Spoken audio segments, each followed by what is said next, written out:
of introducing today's first speaker, our distinguished keynote speaker. She's an influential tech leader, and her career spans the private, the public, and nonprofit sector. And she's been active both in the UK, her home country, but also internationally in the European Union. But what I maybe like the most is that she was the first chief digital officer at the Department of Health in the UK. That's pretty cool. And the topic of her presentation, her keynote today, The Art of Being Human in the Age of AI, explores why, in a world full of intelligent machines and AI, the future belongs to those who remain curious, who remain adaptable, and know exactly how to balance, master the art of human-machine, human-AI collaboration. So help me in welcoming Rachel Neaman.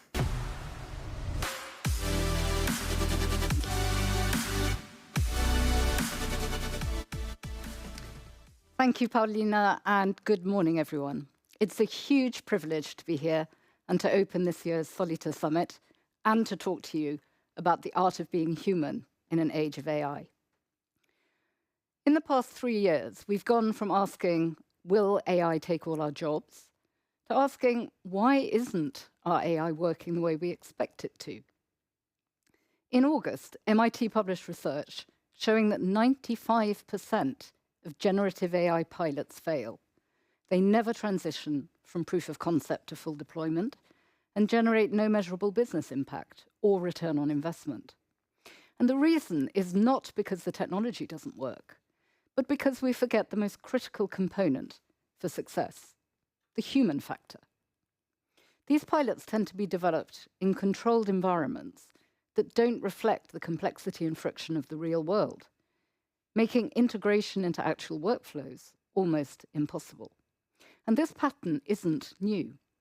5 years ago, Boston Consulting Group found that 70% of digital transformations failed because organizations treated implementation as a purely technological challenge and overlooked the human factors that determine whether users would adopt and integrate new tools and ways of working. So here's the paradox. As machines become increasingly intelligent, human skills and understanding are becoming more valuable, not less. And the companies succeeding with AI aren't the ones with the best algorithms. They're the ones with the best humans working alongside those algorithms. So what both the MIT and BCG research show is that far from a world where robots are stealing all our jobs and humans are becoming redundant, success actually lies in intentionally harnessing and amplifying the connection between human and machine, allowing each to do what they do best. So we need to ask, how can we be better with AI rather than are we better than AI? And this is because transformation alone cannot be truly transformative. Instead, it's the medium that enables transformation. It's the means, not the end. We can all accept that electricity has become the ubiquitous substructure that supports the way we live. We use it to turn on the lights, boil a kettle, recharge our phones. And today, AI is becoming the invisible infrastructure that amplifies everything we do. It's no longer just a product. It too is becoming a utility. It's not just a powerful productivity tool, but a catalyst for reinventing our approach to how we live and work. So as both technologists and humans, we're living through an unprecedented era, one where the pace of technological change is exponential, not incremental, where certainty is being disrupted, norms are being subverted, and the future is unpredictable. And whilst this is uncomfortable and confronting on one level, it is also a time of unparalleled opportunity. And fear of technological displacement is nothing new. Even in Plato's Phaedrus, which he wrote around 370 BC, Socrates worried that writing would weaken human memory. He argued that writing makes individuals reliant on external symbols rather than on internal recollection. And that concern resonates today as we increasingly rely on digital tools to save and recall information. But technological displacement is not a given. CT scanners haven't reduced the need for doctors, and CAD software hasn't eliminated architects. And the roles that AI is generating, data scientists, AI ethicists, machine learning engineers, are creating a whole new range of career opportunities. Although it is important to stress that the scale of job creation versus displacement does remain uncertain. And so the importance of a strategic approach to workforce reskilling is critical. But whether seen as a threat or an opportunity, the challenge is not to resist the rise of AI, but to focus on what being human means in this new environment. 4 clear trends are emerging. First, AI is co-worker. AI workers are super reliable. They never get tired, need a lunch break, want a holiday, or get sick. They excel at routine repetitive tasks and pattern recognition and perform at a consistent rate. And the advent of agentic AI is now moving us beyond robotic process automation and generative AI models that rely on prompts and human interventions to more autonomous agents that can make the decisions towards a set goal with minimal human oversight.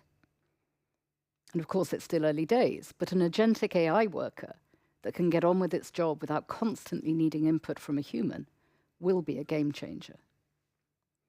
Goldman Sachs has introduced agentic AI into its trading platforms to analyze trends and execute trades. PayPal uses agentic AI in fraud detection to block suspicious activity. FedEx uses it to create the best routes for its deliveries and to manage inventory levels. And closely linked to this first one of AI as co-worker is the second trend of automation as liberation. And healthcare is a great example. In medical settings, AI is not only saving time by performing repetitive tasks more quickly and accurately than humans can, but is also freeing up the highly skilled medical staff to do the complex work that requires advanced expertise and human judgment. So in the UK, radiology departments are using AI to process scans for abnormalities, leaving the consultants themselves to use their skills to diagnose complex conditions, communicate with empathy, and deliver better health outcomes. And here in Europe, manufacturers are pioneers in smart factories, using AI for tasks that require the greatest precision and accuracy. By using AI-powered robots in its production line, BMW is streamlining its operations, reducing human error, and improving employee safety. Its highly skilled human technicians can then focus on quality innovation, process improvement, mentoring new workers, all of which require the creativity, problem-solving, and human insight that robots cannot yet replicate. The third trend is democratization of access. So, for example, a software developer in the global south in a rural location can now access the same AI-powered coding tutorials, debugging support, and technical mentorship that were once exclusive to places like Silicon Valley. Adaptive learning platforms can assess skills gaps and customize content based on individual needs to boost workforce capabilities and to deliver on-demand training. VR platforms are teaching complex skills without expensive physical infrastructure. For example, in France, Alstom uses extended reality technologies, including VR, to train drivers and crew on how to operate new rolling stock. And in the UK, in a study conducted by Imperial College London, 83% of VR-trained surgeons were able to perform a hip replacement procedure with little or no guidance, while none of the conventionally trained group were able to do the same. And the fourth trend is data as responsibility. Data is no longer the new oil. It is not an asset to be mined and exploited. Companies are becoming more selective in the data they collect, using AI-powered analytics to inform decision-making, rather than collecting everything they can. In Europe, GDPR and its data minimization principle has forced companies to shift from data extraction to data stewardship. And engaging responsibly and ethically with the information they hold is now not a nice-to-have, but a legal requirement, driving a new form of behavior and consumer expectation. So what all these trends show is not that tech is growing increasingly divorced from humans, but that humans are increasingly intertwined with tech. According to Solita's website, technology adds to the sum of humanity when it creates meaningful changes for people, their organizations, systems, and societies. This isn't tech for tech's sake. This is about creating lasting impact by combining tech data and human insight. Our humanity is our superpower because it gives us something current AI fundamentally lacks. And that's the ability to ask, should we? Not just, can we? While AI can optimize for efficiency, only humans can optimize for meaning. So as humans, we can look at a technically perfect solution and say this just feels wrong and be proved right. We can sense when innovation serves a genuine use case and when it's just clever engineering looking for a problem to solve. Google Glass was a genuinely impressive, groundbreaking technology.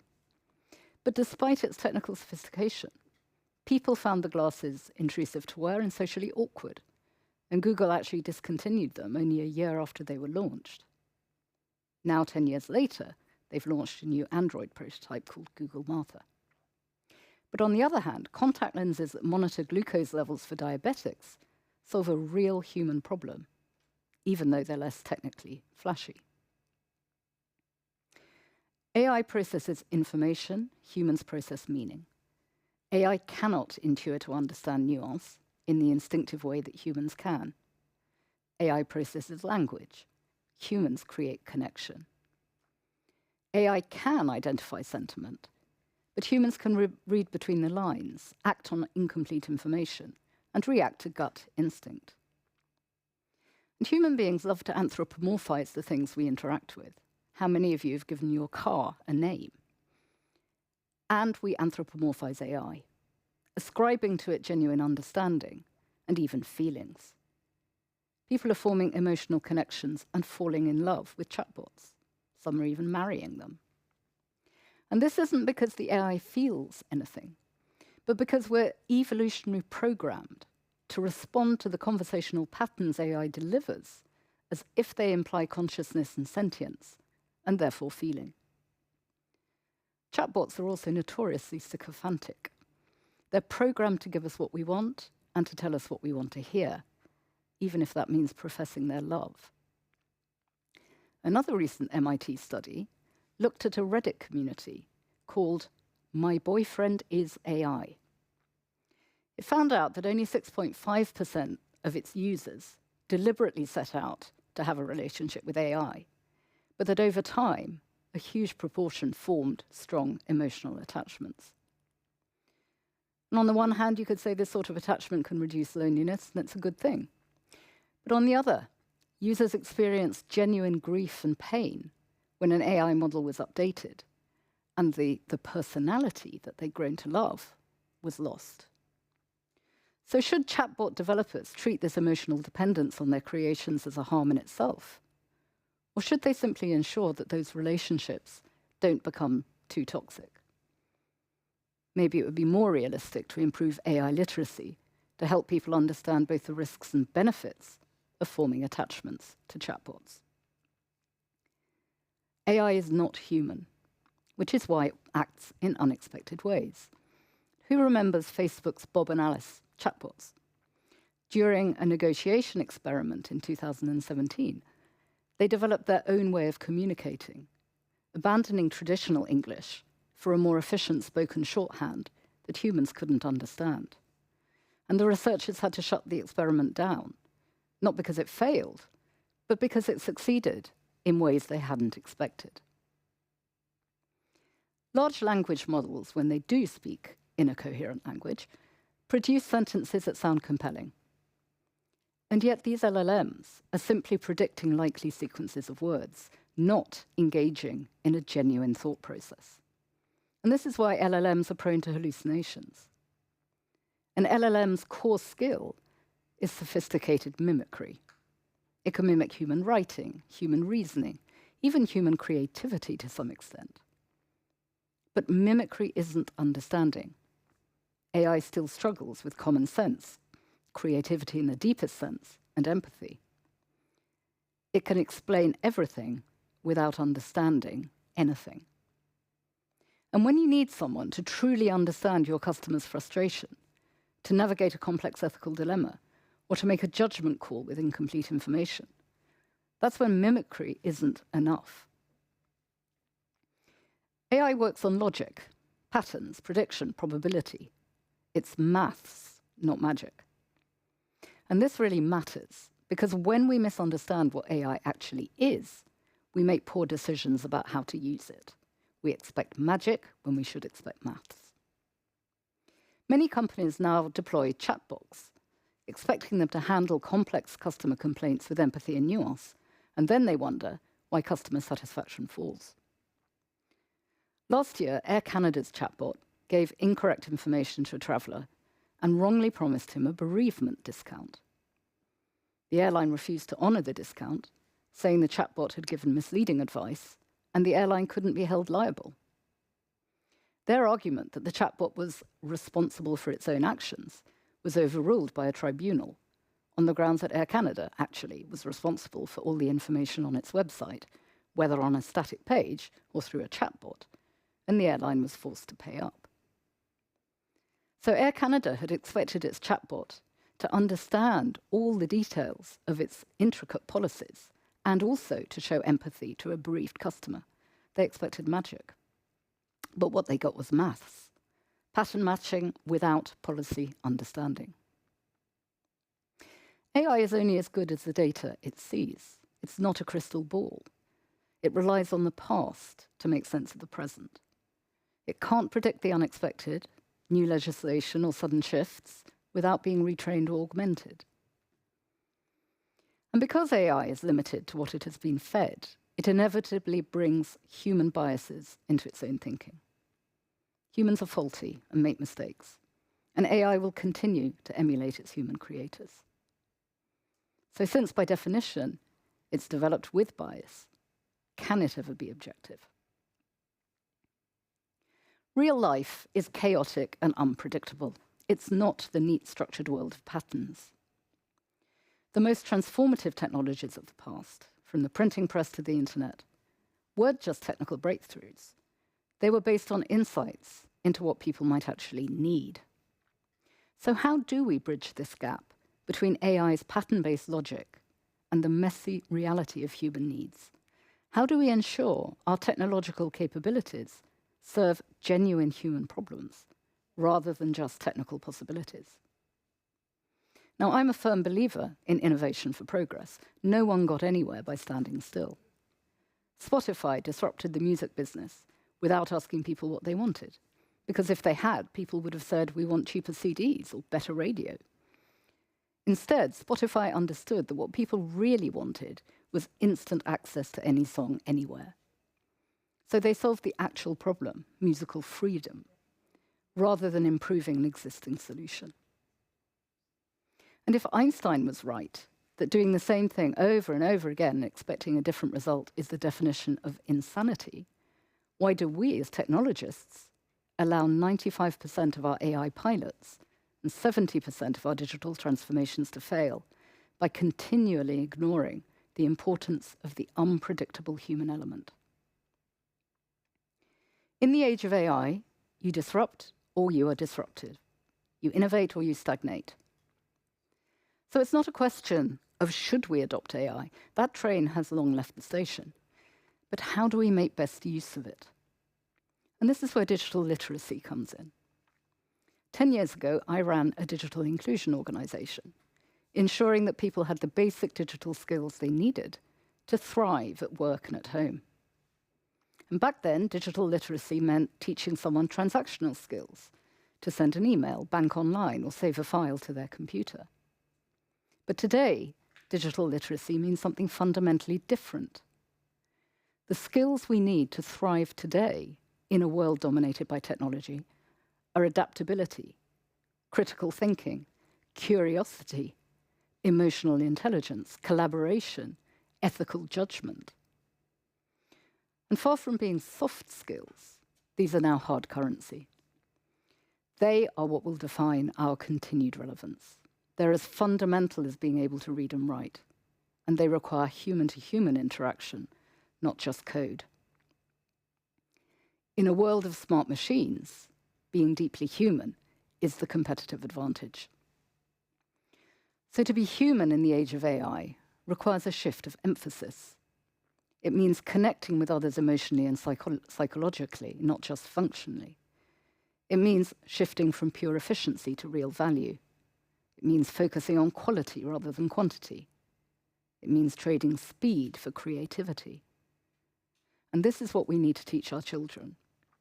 The technology is their comfort zone. I mean, how many of us go to our kids for technical support? But how to use their uniquely human qualities may come less easily to them. Young people often say they're talking to each other when they mean they're communicating with each other on social media via a screen. Many have never used their phone to make an actual phone call. And going back to Socrates, what is the impact of this level of technological displacement? It's no coincidence that brain rot was Oxford University Press's word of the year for 2024. AI is a powerful tool, but it's not an oracle or an objective soothsayer, and blind trust in AI is a risk. Humans have agency, and we need to use it wisely. When using AI, we all, whether we're technologists or otherwise, need to exercise critical thinking, decision-making, and make ethical choices. We need to ask the right questions, including whether the AI model is current, the origin of the data, if a decision is specific and contextual, or a generalization. And we also need to challenge it. When I've asked different AI engines to give me examples of particular use cases, they always oblige and give lots of detail. But when I ask for the actual source of the example, I've lost count of the times they come back with, "I apologize, I don't have a source. Let me go and look for verified information." And we could really be forgiven for assuming that the information would always be accurate and verified. But without challenging it, we can never be sure. Now, that's not to say that we don't need new technologies. Of course we do. But we need to develop them intentionally and to serve our purpose, not just because we can. And as human beings, we need to hold its creators to account. Solitas' stated mission is creating impact. It's not creating tech. So imagine if all of us here rose to the challenge of using AI and technology to create impact, not just to chase the latest trend or inflate our valuations. AI is here to stay and is arguably the most powerful tool humankind has ever created. It will continue to evolve at pace, and we have no certainty about what it will become. So we have a one-off chance to evolve the right guardrails for AI in ways that we didn't with earlier transformative technologies. The early internet was built without privacy safeguards. Social media platforms prioritized engagement over well-being. Even nuclear fission was never intended for mass destruction, but ultimately created it. So by learning these lessons, we have an opportunity and a responsibility to build ethical considerations into AI from the ground up, not to retrofit them later. And we're already running out of time to do this. You may all know Yuval Noah Harari's trust paradox. When he asked the big tech leaders why they're developing AI so quickly despite all the known risks, they consistently replied, "We cannot trust our human competitors, so we must move as fast as possible." Now just think about this staggering contradiction. These leaders admit they can't trust other humans, people with whom we share thousands of years of evolutionary history, psychology, and biology. Yet they're asking us to trust the super-intelligent non-organic systems that they're creating, systems that they admit they themselves don't fully understand. Albania has just appointed the world's first AI-generated government minister, Diela. Her role is specifically to rebuild trust and accountability in the procurement system, which human politicians have so far failed to keep free from corruption. So we're deploying AI, including in a human form, to solve problems created by our lack of human trust. But why do we think we can trust the AI? A very small group of companies own the core AI models used worldwide. This gives them huge influence, not just in terms of money in the information economy, but also over how we understand the world what we value as a society, and even what we accept is true. Whoever controls the narrative holds the power. But when these AI creators can't even explain how their own systems work, learn, or make decisions, we have to ask who truly holds the power, the AI itself or its human creators. So the solution isn't better AI models, it's rebuilding human trust. Because at the end of the day, when an AI system generates infinite possible solutions, the people who can apply wisdom, ethics, and contextual understanding to choose the right one become invaluable. The technology landscape is moving at unprecedented speed, creating what I call an intentionality gap. We can develop increasingly sophisticated tools, but are we developing them with purpose? Are we thinking through the ethical and social consequences that adoption at speed and scale may entail?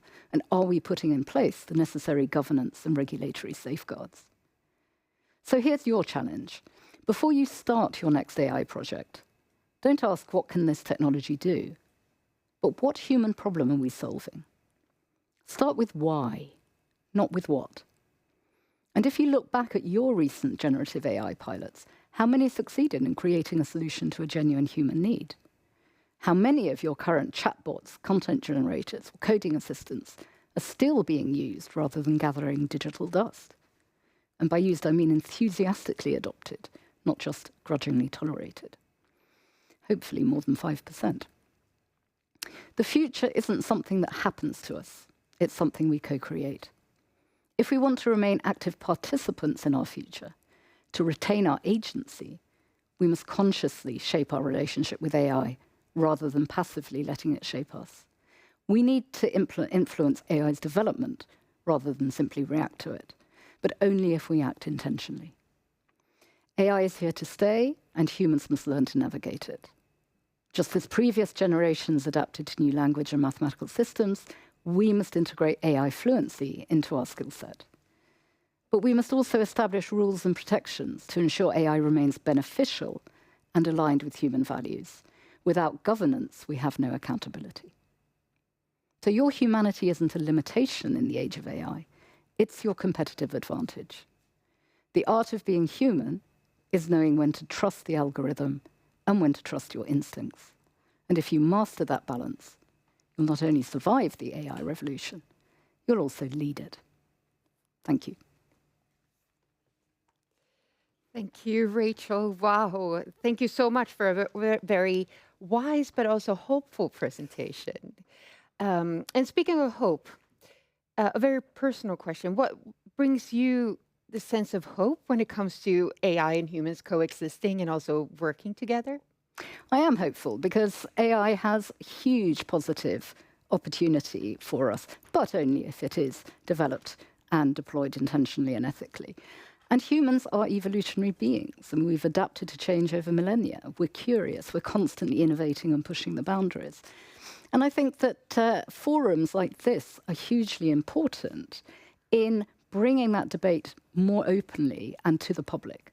Because once the public starts to really be educated and informed about the reality of what AI is, the reality of the potential consequences, the reality of what this is going to do for us socially, politically, and economically, then we can start to see the benefit of working hand in hand together and become more than the sum of the parts. It's not AI or human, it's AI and human. Wonderful. So agency or hope through agency, but also knowledge, being informed about these things. Absolutely. Thank you so much. Thank you very much.